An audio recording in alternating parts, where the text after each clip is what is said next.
परमात्मा को पाने तथा उसका वास्तविक लाभ प्राप्त करने के लिए पवित्र बाइबल में प्रमाण है कि प्रभु ने मनुष्य को अपना ही स्वरूप बनाया।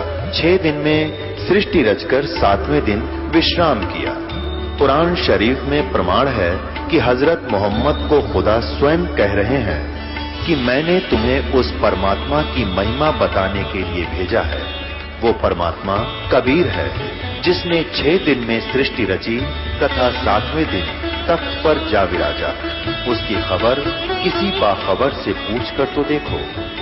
कृपया अवश्य सुनिए जगत गुरु तत्वदर्शी संत रामपाल जी महाराज के अमृत वचन। आपको कोई मौत मारता है, आपके बच्चों को मार देता है, या कोई रैन नाम की चीज नहीं है। इस काल के जाल से छुटवाकर इस नाम का असली काम है, आपको सतलोक ले जाएंगे। आपने स्वर्ग जाने तक की उम्मीद लगा रखी है। ये मंदा बहुत हो गया भाई, मैं बहुत तेज बोल रहा हूं, फिर भी तेज करो थोड़ा इसको। अंतिम है ये पूरा। तो उसके बाद ये हमारा असली उद्देश्य है कि नाम लेकर अपनी भक्ति करो, अपने बाल बच्चों के साथ रह गए। आपने सुना था कि भगवान कृष्ण जी ने कुब्जा का कुब ठीक कर दिया था, सुना था आपने। इसी हिवानी की उम्र की एक लड़की हरियाणा स्टेट में रोहतक जिले में, उसका नाम है सोनिका। सोनिका पुत्री श्री दरियाव सिंह, सूबेदार रिटायर मिलिट्री से। उस लड़की को यहां कोई चोट लगी थी कमर में बचपन से। 7-8 वर्ष से उस लड़की को बहुत पीड़ा हो रही थी और ऐसे वो रीढ़ की हड्डी में फ्रैक्चर बनकर और वो ऐसे टेढ़ी जुड़ जाने से ऐसे फैलनी शुरू होगी। इस आकार में उस लड़की को वो रीढ़ की हड्डी बन गई, उसकी कोब बन गया।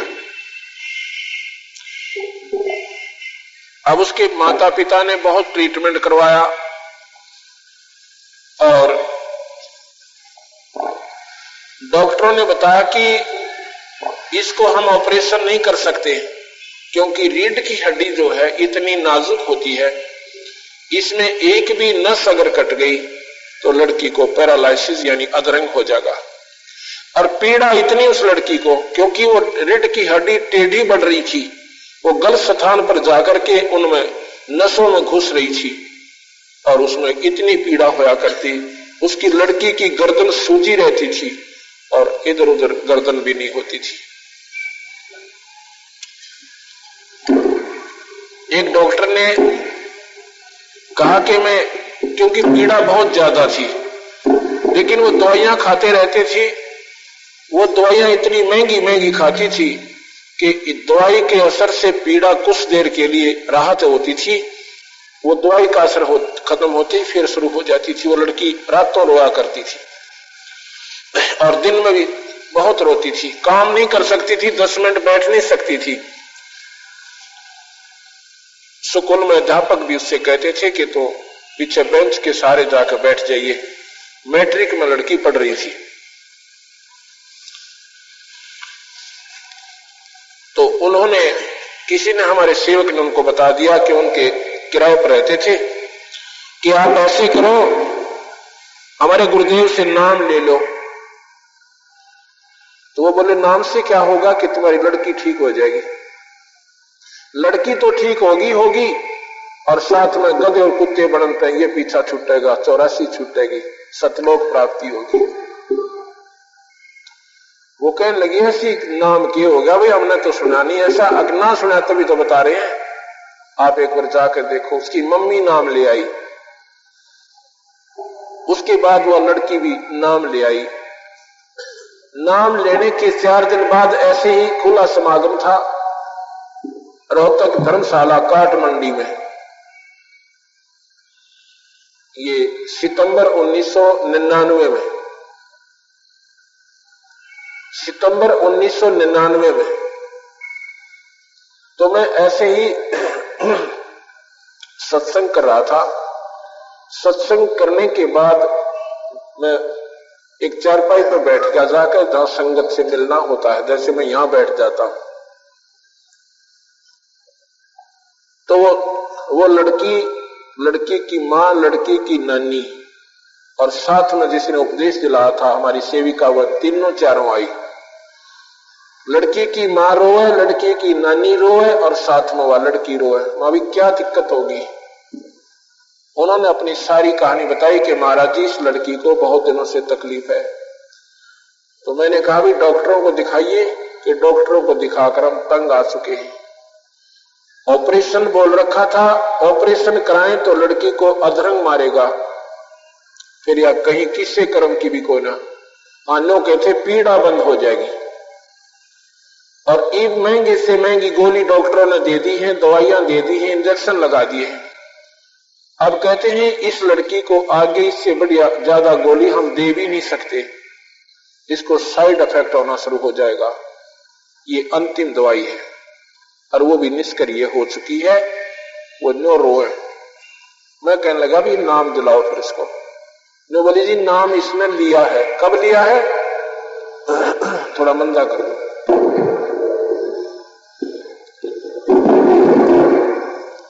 मैंने कहा कि कब लिया है? कि 4-5 दिन हो गए जी।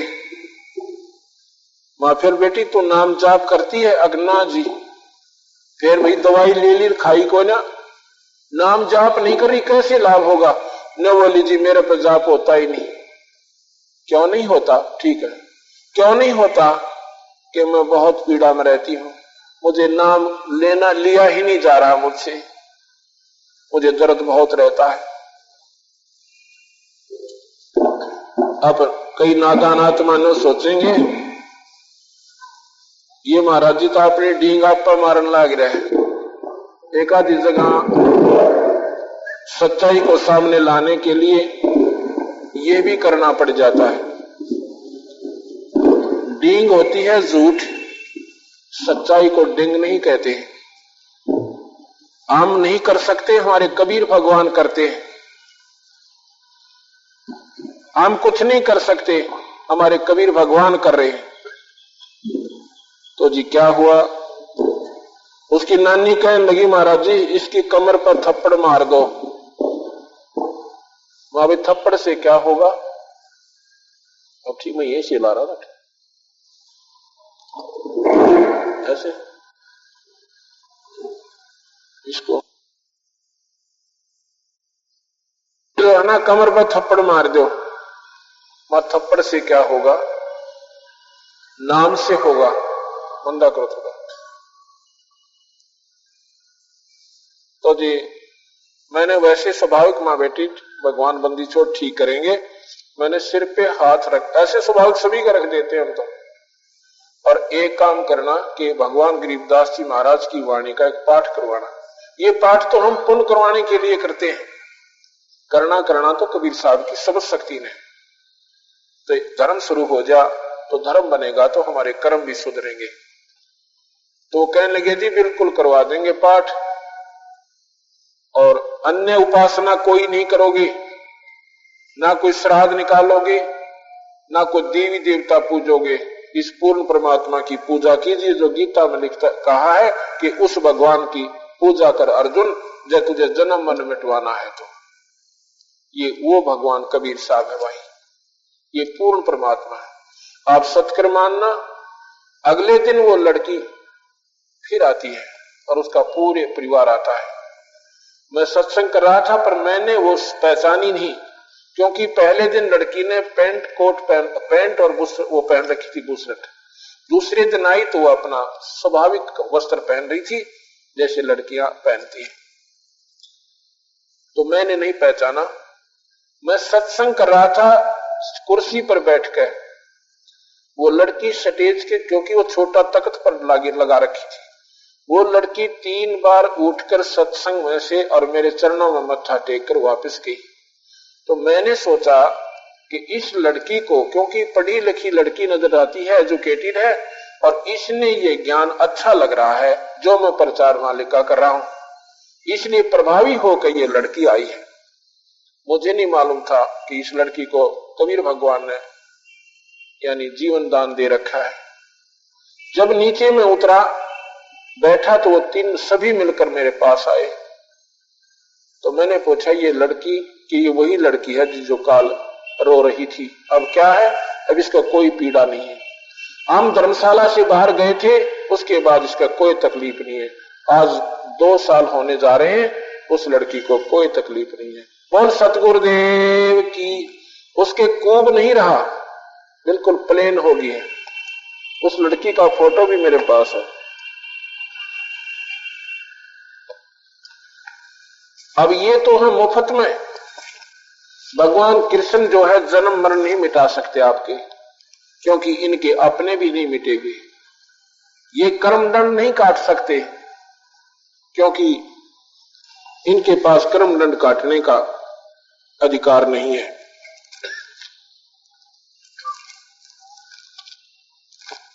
और कबीर साहब ये दोनों काम करते हैं। कबीर साहब ये दोनों काम करते हैं, कर्मों के दंड को भी काट देते हैं और साथ में वो मुक्ति देते हैं जो ब्रह्मा की हुई, ना विष्णु की हो सकती और ना शिव की हुई। ये लड़की का फोटो है। ये सोने का पुत्री श्री दरियाव सिंह सूबेदार आ जाएगा। अब इसके कोई कमर में कोब नहीं है और ना ही को पीड़ा रही इस लड़की को। ये कबीर भगवान की शक्ति, ये अपरंपार शक्ति है, अनंत कोटि ब्रह्मांड के मालिक है। ये जो चाहे सो कर सकते हैं। ये जन्म मरण मिटा सकते हैं, ये 84 छुटा सकते हैं। बोल सतगुरुदेव की।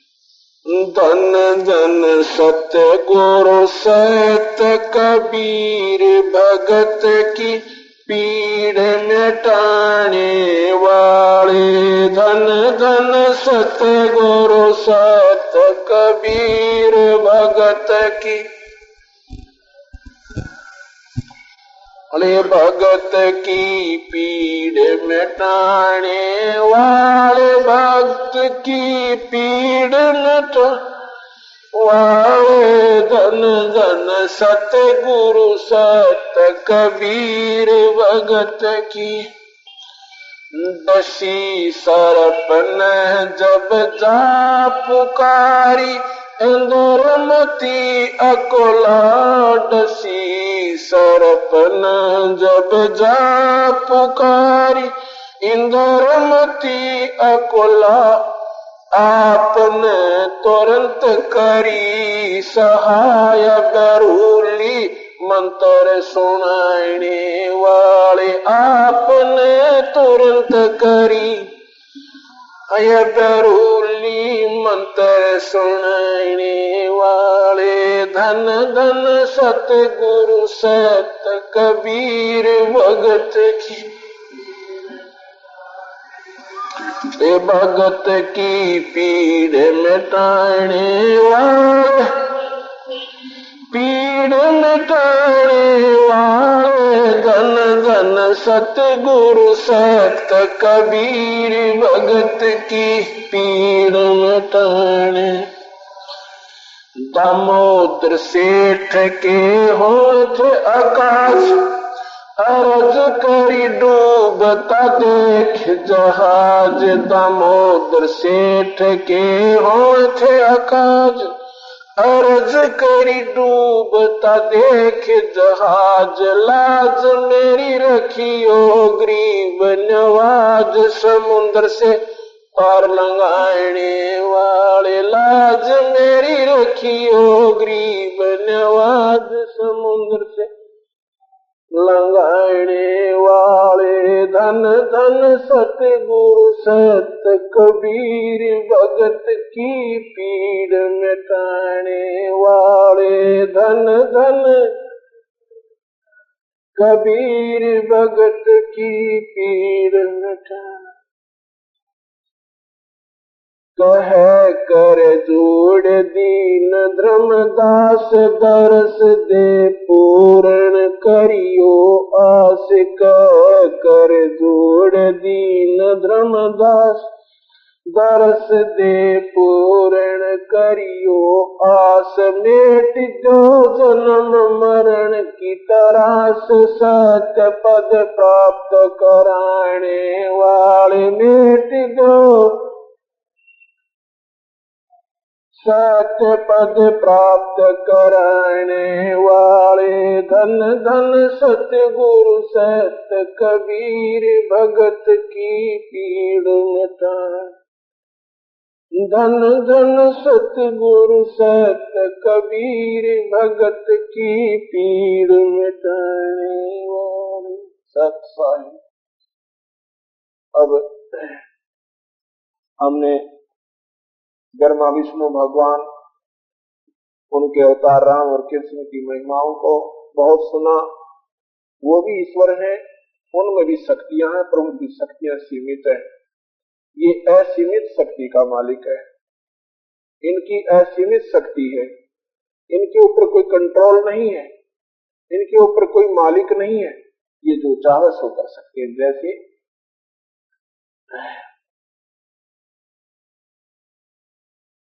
आपने सुना था कि भगवान कृष्ण जी ने सुदामा जी का दारिद्र खत्म कर दिया था। कैसे कर दिया था कि उनका महल बना दिया और साथ में उनका धन और अन्न से परिपूर्ण महल भर दिया। लेकिन सुदामा की 84 कृष्ण नहीं काट सके, क्योंकि भगवान कृष्ण स्वयं काल से बाहर नहीं है और जन्म मरण उनका भी मिटा नहीं है। ये बातें आपको अवश्य खटकेंगी, क्योंकि आप उन पर आवश्यकता से अधिक आश्रित हो। क्यों? गीता जी में आपने सुना होगा, उसमें लिखा है कि अर्जुन, जब कल्प अंत होता है, जब ब्रह्मा विष्णु महेश भी समाप्त हो जाते हैं, ब्रह्मा विष्णु महेश भी समाप्त हो जाते हैं, वो मर जाते हैं। क्योंकि ब्रह्मा जी की आयु 51वां वर्ष चल रहा है, 100 वर्ष की आयु है, अर्थात ब्रह्मा का अंत होगा। 7 ब्रह्मा समाप्त होंगे तब विष्णु का अंत होगा, और 7 विष्णु समाप्त होंगे तब एक रुद्र मरेगा, यानी शंकर जी का अंत होगा। एती उम्र बुलंद मरेगा अंतरे, ये सतगुर लगे ना कान न बैठे संतरे। इतनी लंबी आयु है इनकी, ये भी अंत में समाप्त होंगे। इसी प्रकार भगवान कृष्ण सुदामा की 84 नहीं काट सके, केवल धन दे दिया और उनका महल बना दिया। ये तो एक, अगर आपका कोई अच्छा रिश्तेदार राजा हो, मंत्री हो, मुख्यमंत्री हो, प्रधानमंत्री हो, यो काम तो वो भी कर देगा अपने, इतना धन से संपन्न वो भी कर सकता है। अगर जन्म मन हमारा नहीं मिटा, 84 नहीं छूटी, तो उस धन की कोई फायदा नहीं है। इससे अच्छा अपना मेहनत मजदूरी करके लुखी रोटी खाकर गुजारा हो सकता है। इसी की तुलना में कबीर भगवान की समर्थता आपको बताता हूं। कबीर साहब वो पूर्ण ब्रह्म है, ये अनधन से परिपूर्ण भी कर देंगे और 84 छुटाकर, काल से छुटवाकर सतलोक ले जाएंगे आपको। एक तैमूरलंग नाम का एक मुसलमान लोहार था। वो बहुत गरीब था। उसकी मां बड़ी धार्मिक वृत्ति की और साध्वी प्रवृत्ति की औरत थी। आने वाले उसके अतिथियों को अपने घर पर भोजन, मान ले उनके घर पर एक व्यक्ति का आटा बचा हुआ है, वो नो की नो खाना बना करके और उस अतिथि को खिला देते थे, और स्वयं वो बंदा बहुत हो गए, बगैर खाए सो जाती थी। इतनी धार्मिक वृत्ति की वो बहन माई थी। ऐसा ही फिर बच्चे पर असर हो जाता है। एक दिन की बात है कि वो क्या करता था, तैमूरलंग गांव वालों की, शहर वालों की भेड़ बकरियों को किराए पर चराने ले जाता था। वो पाली रहता था। एक दिन गांव से बाहर, नगरी से बाहर उन बकरियों को बैठा रखा था। दोपहर का समय था, खाना खा रहा था। वहां पर कबीर भगवान आ जाते। उनको जैसे रास्ते चलते को पूछा करते हैं, भाई खाना खा लीजिए। कबीर साहब ने कहा, भी खाना तो खाऊंगा, भूख लगी है।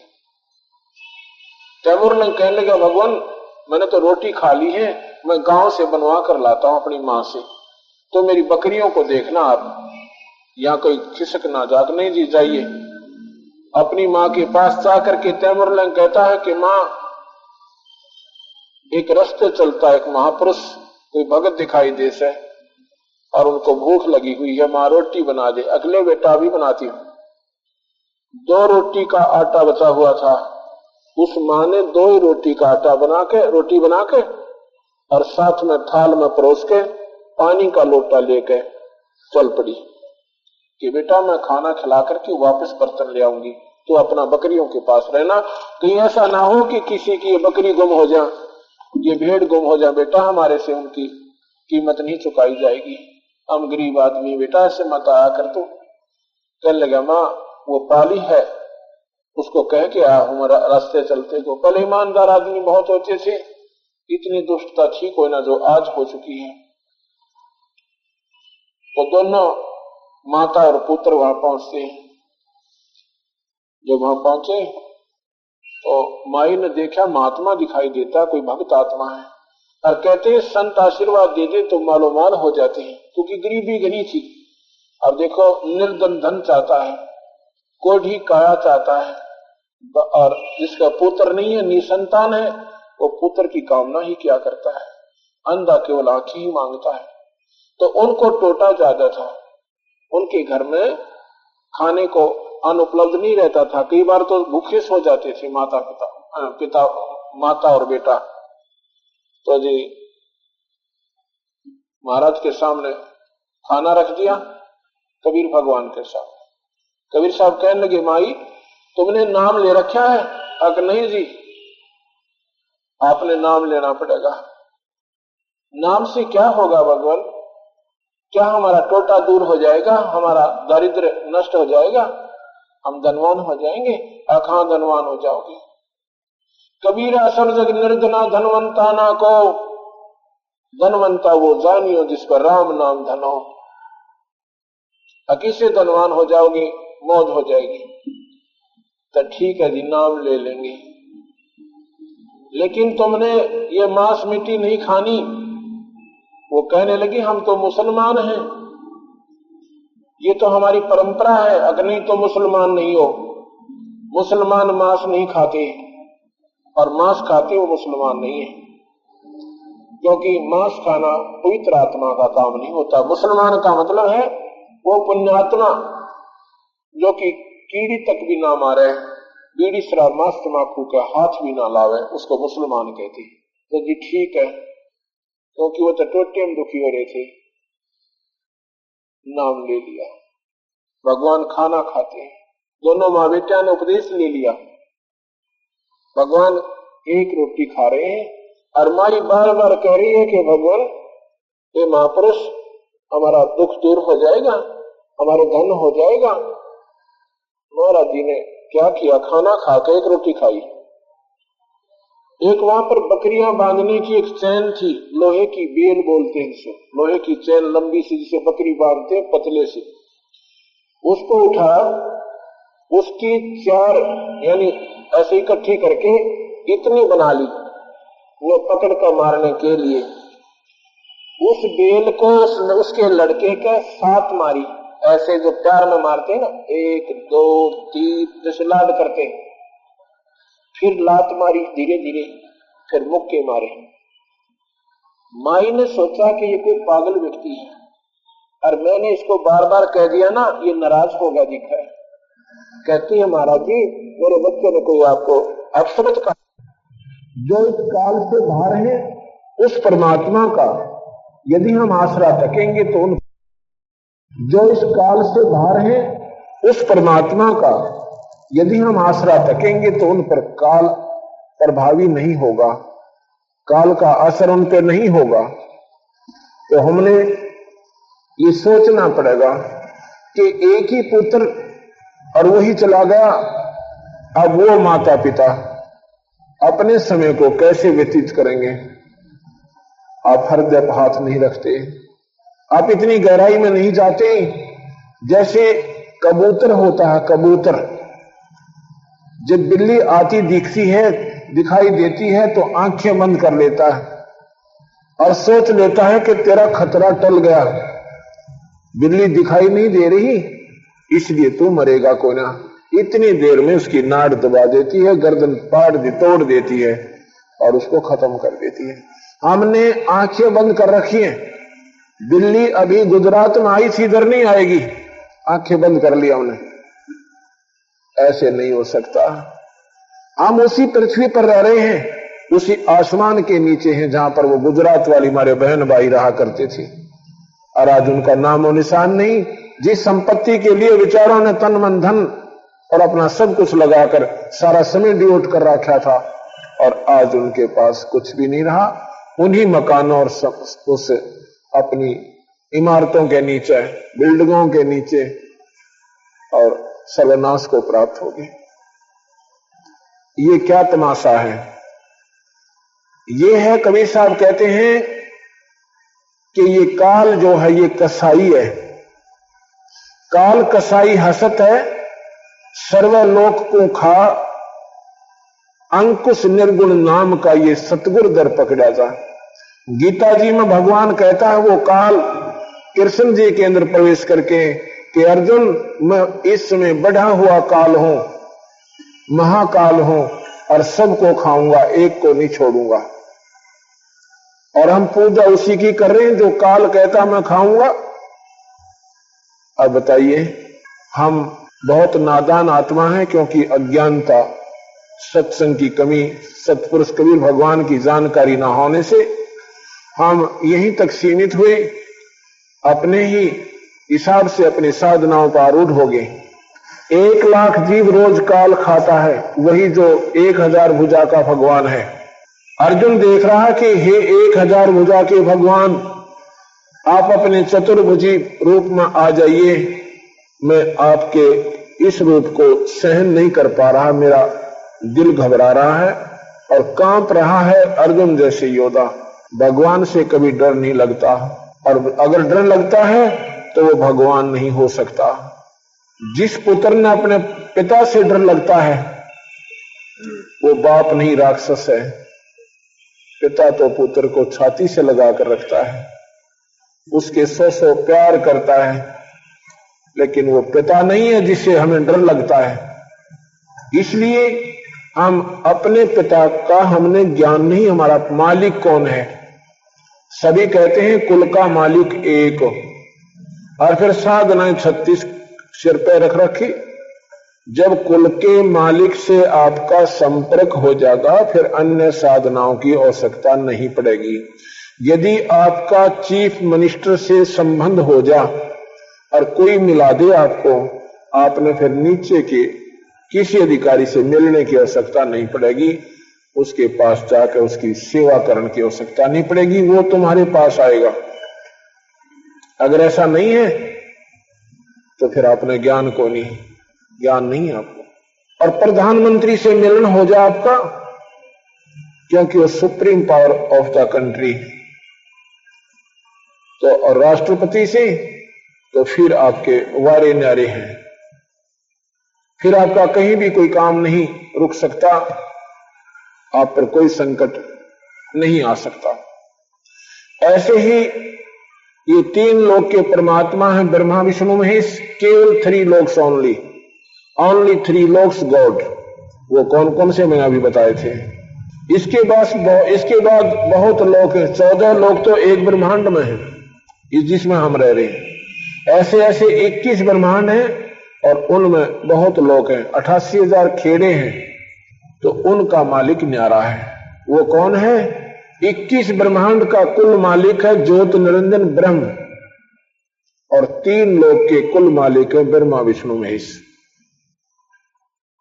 क्योंकि इनकी प्रभुता इस 3 लोक के अंदर है। और 7 शंख, नील पद्म शंख ब्रह्मांड का मालिक है, परमात्मा है, वो कुल मालिक है, इंक्लूडिंग ये 3 लोक्स, जो 7 शंख ब्रह्मांड आएंगे, और इंक्लूडिंग ये 21 ब्रह्मांड, ये 21 ब्रह्मांड समेत ओवरऑल कंट्रोलर है, जो 7 शंख ब्रह्मांड का मालिक है, उसको परब्रह्म कहते हैं। इस परब्रह्म से ऊपर एक पूर्ण ब्रह्म परमात्मा है, जो अनंत करोड़ ब्रह्मांड का मालिक है, वो ओवरऑल कंट्रोलर यानी कुल मालिक है। आप विचार कीजिए, अपने डिपार्टमेंट में हेड ऑफ द डिपार्टमेंट वो उसका कुल मालिक होता है, लेकिन वो सुप्रीम पावर नहीं है, उस महकमे की सुप्रीम पावर है, उसके बाहर उसका कोई औचित्य नहीं है, उसकी कोई समर्थता नहीं है। ऐसे ये केवल 3 लोग के हेड ऑफ डिपार्टमेंट हैं, लेकिन इनकी भगवान ब्रह्मा विष्णु महेश के इनके जो अधिकार क्षेत्र हैं ये निर्धारित किए गए हैं। एक संविधान बना रखा है काल ने कि ना तो तुम कर्म घटा सकते ना बढ़ा सकते। जैसे कर्म इस लोक में प्राणी कर रहे हैं उनको ऐसा झोंका तो दे सकते हो, कर्म के दंड को आप नहीं काट सकते, ब्रह्मा विष्णु महेश नहीं काट सकते। 3 ताप को नहीं काट सकते। ये 3 ताप के अंतर्गत क्या आता है? किसी ने श्राप दे दिया, कोई देव रुष्ट हो जाना, या किसी का छू मंत्र जंतर मंत्र किसी ने कर दिया, यह ब्रह्मा विष्णु महेश नहीं काट सकते। अब ये बातें आपको खटकेंगी क्योंकि ये नया ज्ञान है, पर सच्चाई से परिपूर्ण है। एक बार जो चीज कड़वी लगा करे, क्योंकि जो हमने कभी चाखी को ना, हमने कभी इसका टेस्ट नहीं लिया, ये कड़वी लगेगी, एक दिन मीठी आपको सिद्ध हो जाएगी। आप सोचिएगा, भगवान विष्णु से भी अपना कर्म दंड नहीं कटा। अपना 3 ताप के अंतर्गत जो उसको श्राप मिला था, वो श्राप नहीं कटा भगवान विष्णु से। कैसे? एक समय नारद जी ने भगवान विष्णु को श्राप दे दिया था। लंबी कथा ना करके मैं शॉर्ट में बताता हूं, संक्षिप्त में आपको सुनाना चाहता हूं। आपने खूब कथाएं सुन रखी हैं कि नारद जी ने क्यों श्राप दिया था विष्णु जी को, कि एक भगवान ने लीला की थी। विष्णु जी ने, नारद जी को अभिमान हो गया था कि मैंने अपनी इंद्रियों पर काबू कर लिया, मैंने अपना मन मार लिया। कबीर साहब कहते हैं, कोई कहे कि 7 समंदर और बहकर चल पड़े, नेचुरल फ्लो में चल पड़े, और कोई कह दे अकेला आदमी कि मैंने उन 7 के बहते पानी को अकेले न रोक दिया, जो कि अति असंभव, क्वाइट इम्पॉसिबल, हो नहीं सकता। मैं मान लूंगा, उसको मान सकता हूं कि उस एक आदमी ने 7 समुद्र बहकर चल पड़े और उनको अकेले न रोक दिया। लेकिन जब कोई कह दे मैंने मन रोक लिया, मैं नहीं मानूंगा, क्योंकि मन 21 ब्रह्मांड में किसी से नहीं रुकेगा। ना ब्रह्मा से रुका, ना विष्णु से रुका, ना शिव से रुका, और तो रोक कौन सकते हैं इनसे? इस मन से ऊपर एक और मन कौन है? ये काल निरंजन है। ये मन जो है ये स्वयं निरंजन है, ये काल भगवान है, उसका अंश है। उसने अपनी सिद्धि शक्ति से इस मन को इंद्रियों के ऊपर अपना सवार बना रखा है, और मन से ऊपर कबीर भगवान है, सतपुरुष है। क्या होता है कि नारद ने जब अभिमान हो गया भगवान से कहा, तो भगवान ने सोचा कि बच्चे को अभिमान हो गया, क्योंकि ये ब्रह्मा का पुत्र है नारद जी, और ब्रह्मा विष्णु महेश तीनों भाई हैं, एक ही मां से उत्पन्न हुए। ये ब्रह्मा विष्णु महेश शेरावाली से, शेरावाली इनकी माता है, प्रकृति देवी नाम है इसका। इसको आदि माया भी कहते हैं, इसको अष्टंगी भी कहते हैं। ये ब्रह्मा विष्णु महेश की माता है। तो विष्णु जी ने सोचा कि नारद काम से गया, ये तो इसने अभिमान हो गया, इसका अभिमान भंग होना चाहिए ताकि ये बच्चा मार ना खावे। भगवान ने सोचा तो ऐसा था, लेकिन उसके उल्ट पड़ गई। कैसे? भगवान ने क्या किया, एक मायावी एक सुंदर नगर बना दिया अपनी माया से। और उस सुंदर नगर में एक राजा की लड़की का स्वयंवर रच दिया। नारद जी उस नगर से प्रवेश कर रहे थे, नगर को पार कर रहे थे। उसने देखा नारद जी ने कि यहाँ तो बड़े बाजे बूजे बज रहे हैं, बड़ी मीठी मीठी आवाज में लड़कियां गाने गा रही हैं। नारद जी पूछ रहा है कि क्या हो गया भाई, यहाँ क्या बात है? तो बताया गया कि राजा की लड़की का स्वयंवर है और लड़की अपना मन पसंद वर वरेगी। दूर दूर के जवान जवान सुंदर सुंदर भूप राजा आए हुए हैं और लड़की के बस तरी उतरी हुई है आकाश से, इतनी सुंदर कन्या है। अब नारद जी का तो हुई दुख, अगर शादी क्यों ना करवा लो। उस शख्सन पहले कह रहा था मैंने इंद्रियों को काबू कर लिया, मन पर काबू पा लिया। अब मन में इस मन के मते ना चालिए, मन है पक्का दूत, ले डूबे दरिया में फिर जावा हाथ तन छूट। ये मन इतना बदमाश है, इतना बुंडा कर्म करवा दे एक बार, इतना दुष्कर्म करवा देना जाने किसी नेक आत्मा पे, और फिर हाथ तन छूट जा, फिर उसका जूते पड़ो आत्मा के, मन निकल जाता हाथ से। अब उसने तो दिल्ली अंगड़ाई कि अब तो भाई शादी ही करा कर देखते हैं, शादी में क्या अवगुण है। भाई पिताजी ने करवा रखी, चाचा जी ने करवा रखी, छोटे चाचा जी ने करवा रखी, अपनी अटकड़ा पला दी मन ने। तो अभी शादी भी करवाऊंगा तो मैं तो इतना सुंदर नहीं कि लड़की मुझे पसंद करे, इतना लंबा चौटा और आगे पाछे सर लंबा बजा हुआ। नारद जी ने सोची वह बड़ा बात बिगड़िया था। तो उसने सोचा कि भगवान विष्णु जैसा खूबसूरत इसमें कोई भी यानी नहीं है, तो क्यों ना उनसे उनका स्वरूप मांग लूं। एकांत में जाकर याचना करते हैं, हृदय से रोते हैं, भगवान विष्णु सामने प्रकट हो जाते हैं। कहते हैं क्या चाहते हो ऋषिवर? कि भगवान मैंने आज तक आपसे कुछ नहीं मांगा, आज कुछ मांगना चाहता हूं। अरे मांग फिर की बात हुई, रो क्यों रहा है नादान? वो हमारा बच्चा नहीं है। अब मैं ऐसे ना मांगू और वचनबद्ध हो जाओ। तथास्तु, वचनबद्ध होगे भाई कि मुझे अपना रूप दे दो, हरि का रूप चाहिए मुझे। संस्कृत में हरि बंदर को भी कहते हैं। तो भगवान ने बोला भाई तथास्तु, तेरा हरि रूप हो जाएगा। अब उसी समय उसका गोलिया बदल गया। नारद जी ने सोचा कि तेरे जैसा सुंदर आज कोई नहीं है, और वो कन्या जाते ही वरमाला डाल देगी। अब पहुंचा जहां पर राजा लोग बैठे हुए थे कुर्सियों पर, लड़की अपने हाथ में वरमाला लेकर घूम रही है और अपने पसंद पति को ढूंढ रही है। नारद जी ने सोचा आते ही माला तेरा डलनी है। तो जब नारद जी के पास से वो लड़की गुजर जाती है, नारद जी ने सोचा कि तेरी तरफ देखा को ना, ये देख नहीं पाई कन्या। वो फिर आगे जाके खाली कुर्सी थी उधर फिर बैठ गया, लड़की वहां से भी पार करेगी। उसने सोचा ऐसा कि चाला हो गया भाई, क्या जुल्म हुआ है? उसने सोचा कि मेरी तरफ दृष्टि नहीं पड़ी है इसकी अभी तक। आगे जाके सामने खड़ा हो गया। न्यू एक राजकुमार बैठा था, उसके पास दर्पण था। उसने कहा भगत जी देखिए तेरी शकल। उसने देखी अपनी शकल, अरे तेरा गजब हो गया। अब नारद जी का पारा 100 पर गया, एकदम क्रोधित हो गया, 100 पार कर गया। क्रोधित होकर सामने क्या देखता है कि भगवान विष्णु आ जाते हैं और खाली सिंहासन पर विराजमान हो जाते हैं।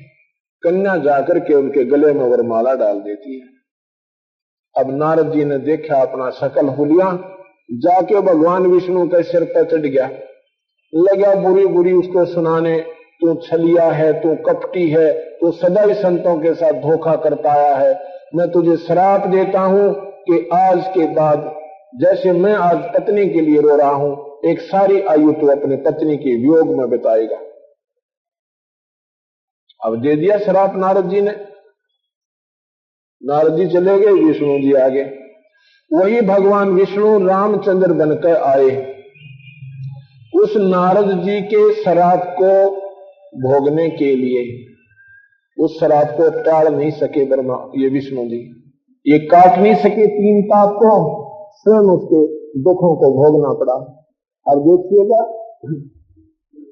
भगवान की शादी हुई, शादी होते बनवास हुआ, पिता मर गया और फिर जाते ही सीता पंचवटी से रावण राक्षस ने उठा दी। फिर रावण के साथ 12 वर्ष तक युद्ध हुआ, सीता की परीक्षा ली। जब वापस लाने लगे, सीता माता की अग्नि परीक्षा ली गई थी। यदि तू उल्टा नहीं हो पाई है, अगर तू ज्यों की तू है तो अग्नि में नहीं जलेगी। वो अग्नि में माता नहीं जली। सहर्ष घर ले आए। आते ही किसी धोबी ने अपनी धोबन में कूटा था और भगवान राम वेश बदल कर यानी राजा बन गए थे, नगरी में टहल रहे थे, घूम रहे थे भी किसी की कोई दुख हो तो मेरे तक ना आन पाओ तो मैं ऐसे पता कर लूं। वो कहता है कि मैं तो जो है ना कल कहां गई थी। वो कहती है कि तूने मुझे बुरा शब्द कहा था, मैं अपने घर चली गई थी, 2 दिन वहां रुक के आई हूं। कहने लगा मैं तुझे घर नहीं रखूंगा, मैं कोई दशरथ का बेटा राम थोड़ा ही हूं जो 12 वर्ष रावण की पास रहकर आई है सीता, उसको अपने घर ले आया। अब बताओ भाई, एक धोबी तो पक्का मान लिया रामचंद्र जी ने, और अपनी आंखों के सामने जो अग्नि परीक्षा ली उस माता को, उसमें उनका विश्वास नहीं हुआ कि ये उल्टा नहीं थी। वो धोबी के कहने से सुबह माता को पार्सल कर दिया कि चाय लड़े तक बता दो कोई बात हुई है। अब सीता कहीं पेट में बालक, अगर तुम इन भगवानों का के जीवन पर आचरण करना चाहते हो तो करके देखो इस लीला को, एक बार अनुसरण करो भगवानों का। अपनी पत्नी जो गर्भवती वो काट दो उसमें करता है। क्या हमारी बहन बेटियां बाहर नहीं रहती? खूब रहती हैं। और ये आचरण हम अगर आज उन भगवानों के आचरणों से मिलाएं, क्या कहते हैं वो मर्यादा पुरुषोत्तम थे, कति नहीं थे। वो तो काल ने जो गाइडलाइन उनको दे रखी है ना, जैसे एक फिल्म बनाई जाती है पिक्चर, उसमें पहले हिस्ट्री लिखी जाती है, फिर एक डायरेक्टर होता है, उसमें लिखी हुई कहानी के अनुकूल उन पात्रों को चलाता है।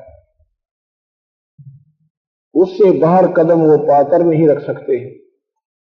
ये काल निरंजन डायरेक्टर भी है, प्रोड्यूसर भी है और राइटर भी खुद है।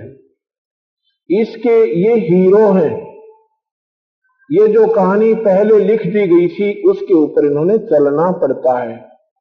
जैसे अहिल्या को गौतम की पत्नी, गौतम ऋषि की पत्नी अहिल्या को श्राप दिया था किसने? गौतम ऋषि ने, कि तू पत्थर की होगी मृत मंडल में जाकर।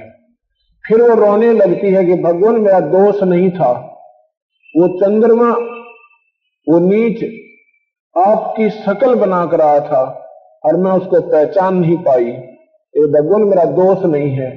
तो कहने लगा चलो। हाँ, फिर कहती है कि वो मेरा कब उद्धार होगा?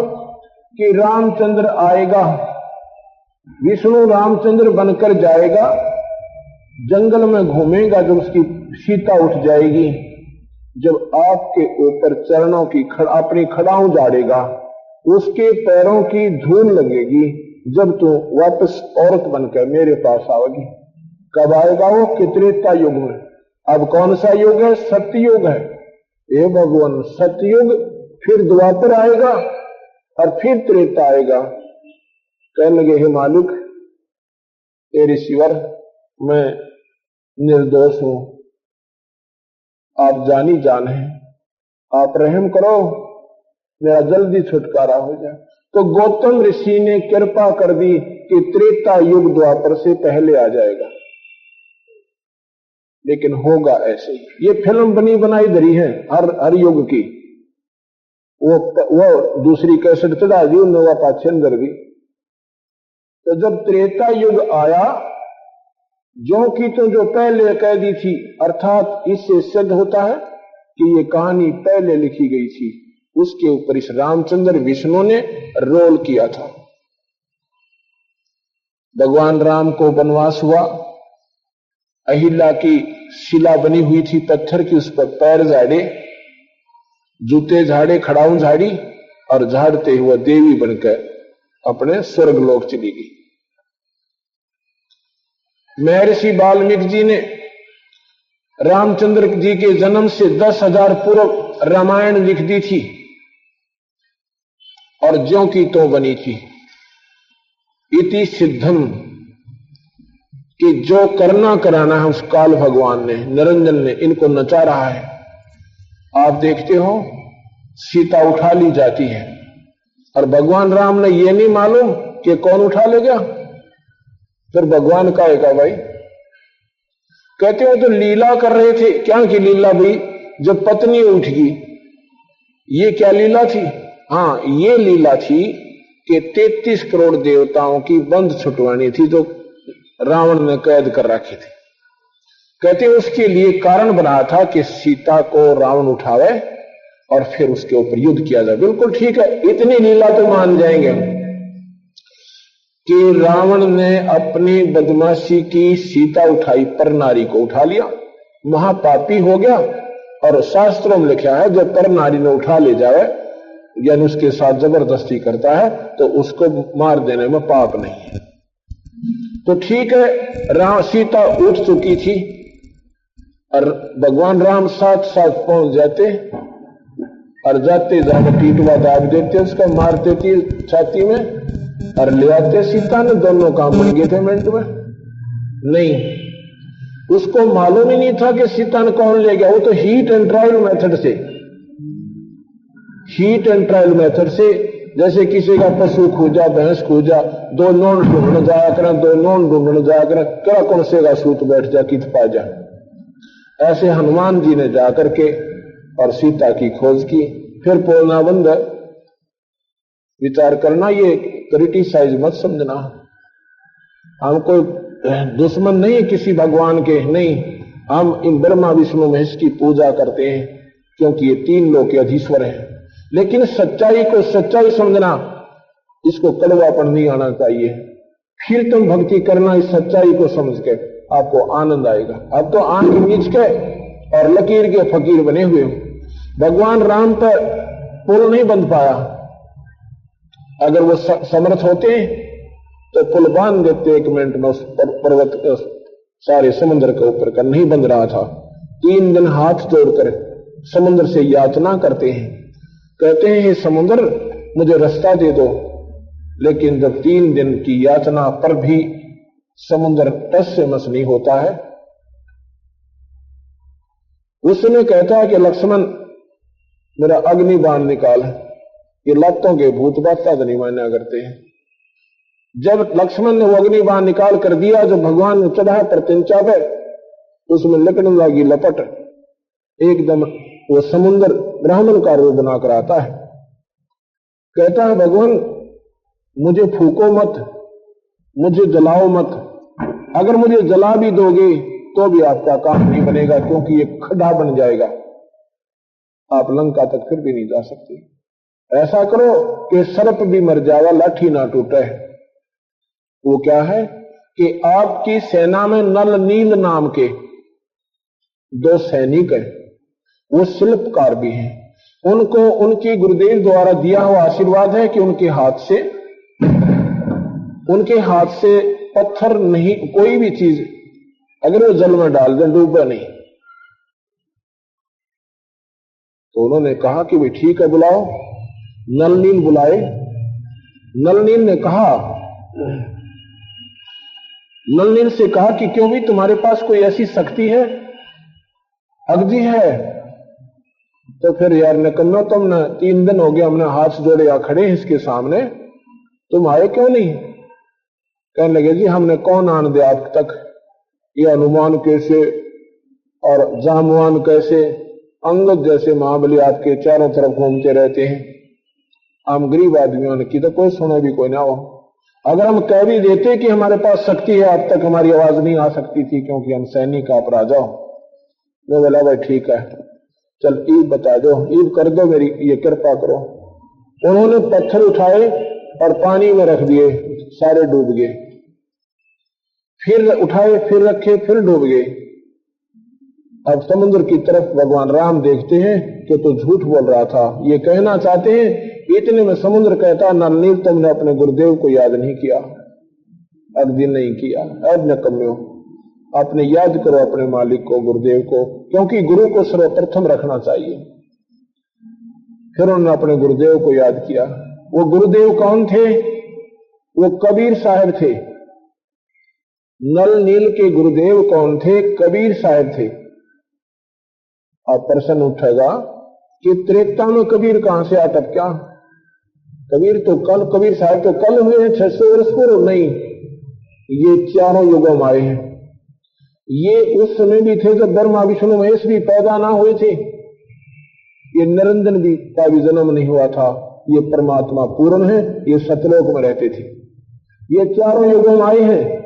सतयुग में सत्सुकृत नाम से, और त्रेता में मुनिंद्र के नाम से आए थे, और द्वापर में करुणा में नाम से, और त्रेता में और कलयुग में ये कबीर नाम चलेगा इनका, जब तक ये कलयुग रहेगा। तो जी मुनिंद्र जी के वो शिष्य थे, उनको कैसे आशीर्वाद दिया था कि ये नल नील थे ना, ये थे तुमको मोटे दिमाग के, और सेवक थे गणे करड़े। जब ये सत्संग समागम होते थे, क्योंकि नहरों के दरियाओं के किनारे ऋषि लोग रहते थे, वहां पर समागम होते थे, ऋषि जन एकत्रित होते थे, तो उनके कपड़े धोना, उनके लोटे मांझ लाते, यानी उनकी खूब सेवा करते थे। पर थे इसे मोटे दिमाग के, ले गए 10 कपड़े, लाए उल्टे 5, और 5 गंगा में बह गए। किसी का लोटा बह जाता, किसी की खड़ा होने छोड़ा जो साफ करने ले जाते, क्यों एक का मंजूर तो इतने दूसरी चली जाती। तो वह ऋषि उनके सामने हाथ जोड़ने लग गए, भाई तुम रहने दो, सेवा करो थोड़ी, हमारी वस्तु गुम कर देते हो ज्यादा है। और वो मानने को ना रोने लग जा, ए भगवान हमने तो सेवा दे दो। ये शिकायत मुनिंद्र जी से की जी, आपके चेले बड़े हमारे तो पीछे पड़े, सेवा ना दें तो ये रोने लग जाते हैं, और सेवा इसी करे हैं 4 वस्तु ले जाए, 2 उल्टी जाओ, 2 उड़ा गंगा में गिरा। तो कबीर साहब ने बुलाया, काजा भवरियन मुनिंद्र जी, दोनों के सिर पे हाथ रख दिया, बेटा आज के बाद तुम्हारे हाथ से कोई वस्तु पानी में डूबा कोई ना, अपनी तरफ ढूंढ लाइए। उस दिन के बाद उनके हाथ से कोई वस्तु पानी में डूबती नहीं थी। लेकिन उस दिन उन्होंने अपने गुरुदेव का अनादर कर दिया उन नादान आत्माओं ने, तो वह शक्ति भी उनकी खत्म हो गई। इतने में जब उन्होंने अपने गुरुदेव को याद किया, तो वो भगवान मुनिंद्र जी यानी सतपुरुष पूर्ण ब्रह्म आकर वहां सामने प्रकट हो जाते हैं। नलिन कहते हैं जी गुरुदेव आ गए हैं, चरणों में प्रणाम किया।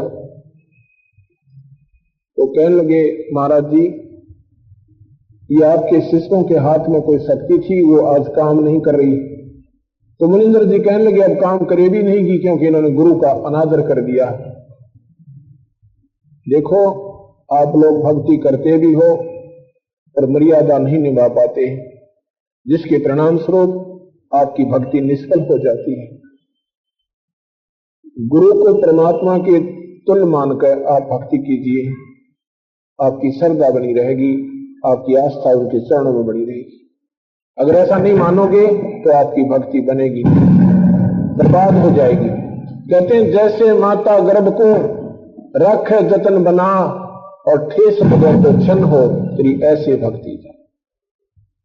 जैसे माता को गर्भ हो और बड़े मुश्किल से भगवान कृपा करें, और फिर वो अपनी उस गर्भ का इतना ध्यान रखा करे बालक का कि परमात्मा कहीं ठेस ना लग जा, हे मालिक ये बर्बाद ना हो जा, हे मालिक ना मेरा कब फिर भगवान रजा करे। ऐसे डर के साथ तुमने भक्ति को बनाए रखना चाहिए, नहीं तो ठेस लगे तो गिर जाएगी। जैसे वो बच्चा गिर जाए तो फिर मां बहुत रोया करे। ऐसे भक्ति जा, भक्ति बर्बाद हो जाएगी। तो नल नील भी अपना बैठ गए मुंह लटका के, उनकी शक्ति अक्षीण होगी और पुल नौका न्यू रह गया। ना रामचंद्र जी से बन रहा है, ना नलनील से बन रहा है। अब कबीर साहब मुनिंद्र जी कहते हैं कि रामचंद्र जी प्रार्थना करते हैं, भगवान हे रिसीवर, आप तो पूर्ण ब्रह्म हो, आप जो चाहो सो कर सकते हो। मेरे सामने ये समस्या है कि राक्षस राजा रावण मेरी पत्नी को उठा ले गया है। उसको, उस राक्षस ने 33 करोड़ देवताओं को बंद कर रखा है। उससे वो देवता छुटवाने हैं और सीता जी को भी लाना है। सेना का डजाना अति संभव हो रहा है, आप कृपा करो। तो मुनिंद्र जी कहने लगे कि सामने वाला जो पहाड़ है, इसको मैंने आते आते अपनी शक्ति से हल्का कर दिया। वहां से पत्थर ला उठाकर, जब वहां से पत्थर उठाए गए, जब हनुमान अंगद और केसे लेपाड़ के पाड़ उठाकर वहां लाकर के फोड़ फोड़ कर नल नील में त्रास त्रास के, क्योंकि वो शिल्पकार भी थे, नल नील ने फिर उन पत्थरों को जो तैरने योग्य भगवान ने बना दिए थे, उनको आपस में जोड़ तोड़कर और फिर पुल बना दिया था। रहे नल नील जतन कर आर, तब सतगुरु से करी पुकार। रहे नल नील जतन कर अरे तब करी सतगुरु से पुकार। दास कर काल की अपार, सिंधु पे चलात रहने वाले। दास कर काल की, और गुरु ने आकर के वह नाग काटे और खाए और भगवान के बंद छुड़वाई। कहते ये भी लीला कर रहे थे, ये कोई लीला युद्ध मैया की लीला थी। उन्होंने अगर समस्या थी तो उनको बंद नहीं देते। तो यहां महाराज कहते हैं